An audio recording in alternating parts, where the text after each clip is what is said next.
Enlevez les dîmes et les offrandes, et vous n'aurez plus de pasteur. Enlevez les offrandes, les autels, vous n'aurez plus beaucoup de pasteurs. Retirez l'argent dans les églises, ils ne vont plus se multiplier. Mesdames et messieurs, bienvenue dans votre émission Entre nous. Ici, nous disons la vérité aux chrétiens et nous dénonçons les faux pasteurs. Pour commencer, je vous dis générique.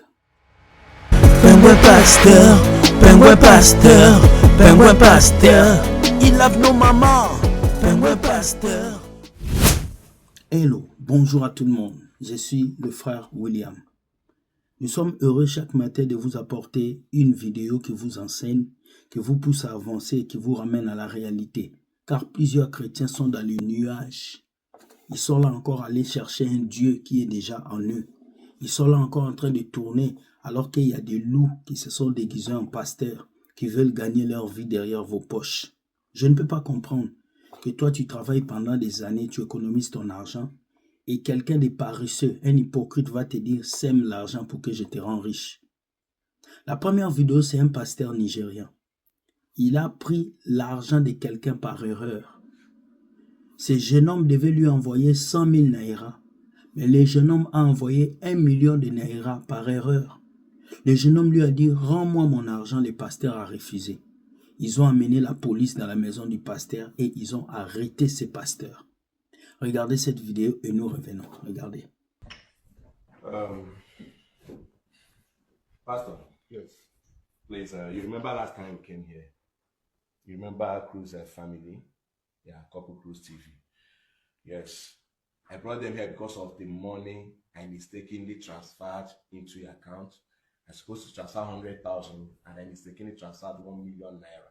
And since then, I've been asking you to refund me the 900,000. And you keep on telling me, go to God and collect some money. It's a spiritual matter, it's a spiritual that.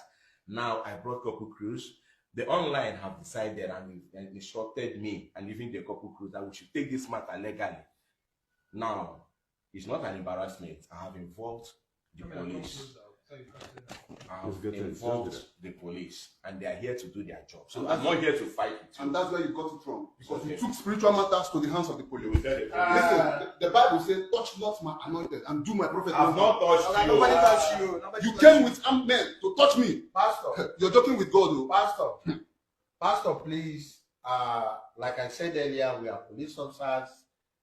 And you have the right to remain silent. But Pastor, can I explain? You will explain. Please, can I explain myself? You will explain yourself. I have to explain myself. You will explain yourself. So that you hear. But let me warn you earlier that you don't have right to say anything or do anything for whatever you do or say here and now will be used against you in the court of law. Yes, but I have the right to explain what. Yes, you can explain. You have said it. Don't lie. Can I say my own now? Yes, you can. Well, give me some time. Tell us what transpired.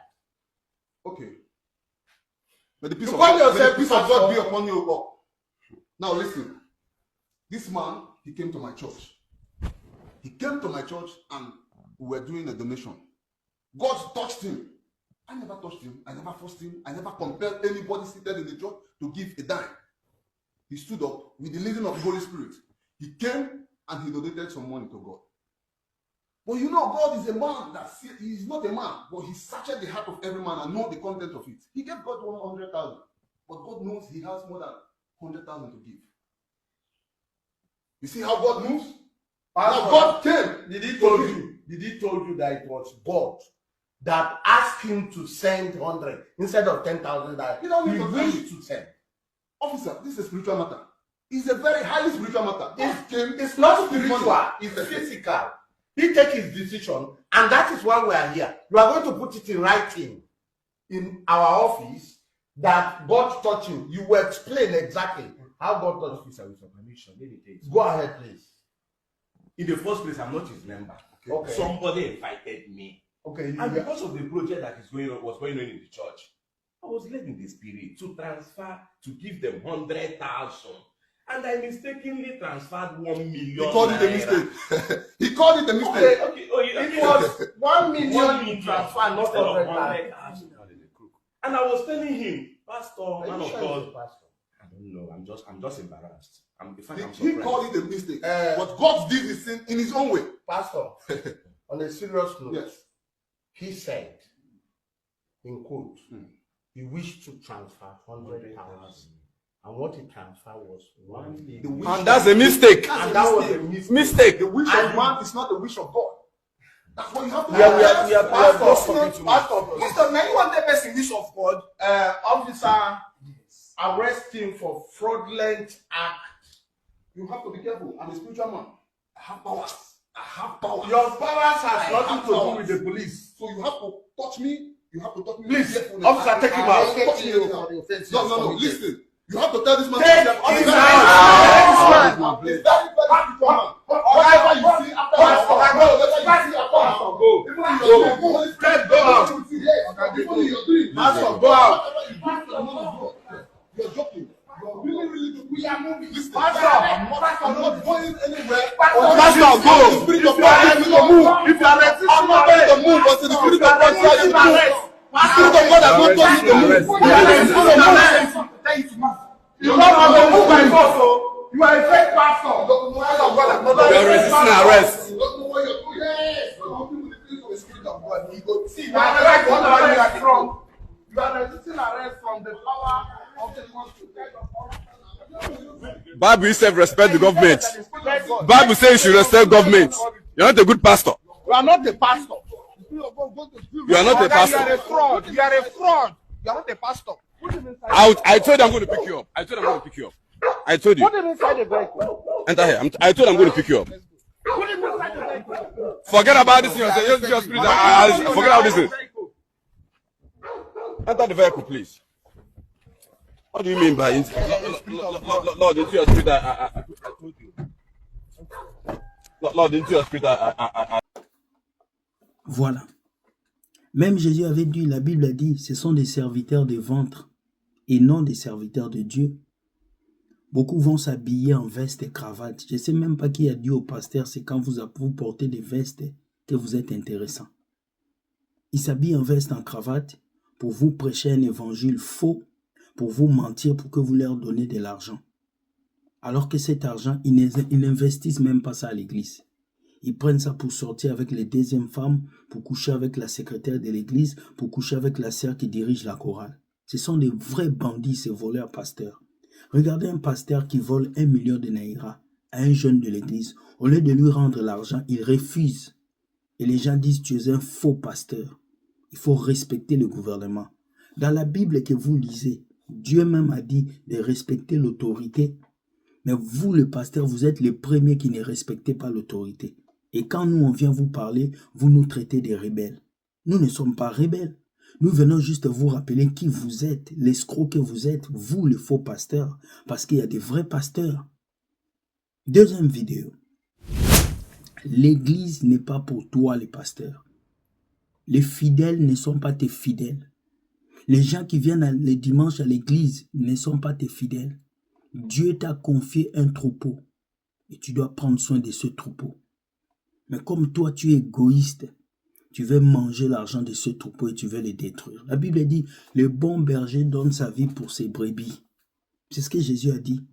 Mais aujourd'hui, où sont les bons bergers? Aujourd'hui, ce sont les brebis qui donnent leur vie pour les bergers. C'est triste. Regardez ce que ce pasteur a dit. Lisez parce que c'est en français. Ce pasteur a dit le danger que nous avons aujourd'hui. Écoutez la vidéo. But when you didn't hear the call, where one of the biggest challenges of the African church is that church founders, church leaders do not know it's not their church. They will say, I sweated, I worked hard, I sowed seed. When I heard the call, where were you? But when you didn't hear the call, where were you? That's the bigger question. When you were not called, where were you? The one who calls you is the same one who calls the members. We are all the called. Belong to a called assembly. Pastors, the church is not yours. Mensa Otabil, the church is not yours. And the people are not yours. The one who calls you calls them. So if Jesus is the one building the church, isn't it reasonable that we know a lot about Jesus? We must cleanse the African church and ensure that the African church can be a good custodian of the mysteries of Christ for the next generation. Voilà. Qu'est-ce que ce pasteur a dit? Les dangers que nous avons aujourd'hui, c'est d'avoir des pasteurs qui pensent que les temples et bâtiments, c'est pour eux. C'est moi, j'ai créé beaucoup d'églises. Ce sont mes églises. Ce sont mes fidèles. Ce sont mon. Alors que l'église que toi, tu dis que tu as construit, c'est les fidèles qui ont cotisé. Et lorsque tu meurs, tu ne laisses pas le Saint-Esprit. Je laisse le Saint-Esprit gérer les temples. Non, tu laisses ton fils pour montrer que c'est votre business. Didi Jax avait quitté l'église, il a laissé sa fille. Beaucoup de personnes ont laissé leur église à leurs enfants. Parce que ce n'est pas pour vous. Ce n'est pas pour le diacre, c'est pour le pasteur. C'est un business du pasteur. Combien de fois on va vous dire, vous cotisez pour payer la salle de l'église, mais ce n'est pas pour Dieu. C'est une envie pastorale, c'est pour le pasteur. Triste réalité, nous devons mettre dehors tous ces faux pasteurs qui pensent qu'ils sont vos maîtres, qui pensent que vous êtes leurs brebis, qui pensent que vous êtes leurs fidèles. Non, il n'y a pas de fidèles d'un homme sur la terre. Nous sommes des enfants de Dieu, des disciples de Dieu. Nous ne sommes pas les fidèles d'une église. Nous ne sommes pas les fidèles d'un pasteur. Aucun pasteur n'a le droit de t'amener au ciel. Et il ne peut même pas. Parce que lui-même, il se bat pour aller au ciel. Alors comment quelqu'un qui se bat pour aller au ciel va te dire que toi, crois en lui pour que tu ailles au ciel? C'est une bêtise.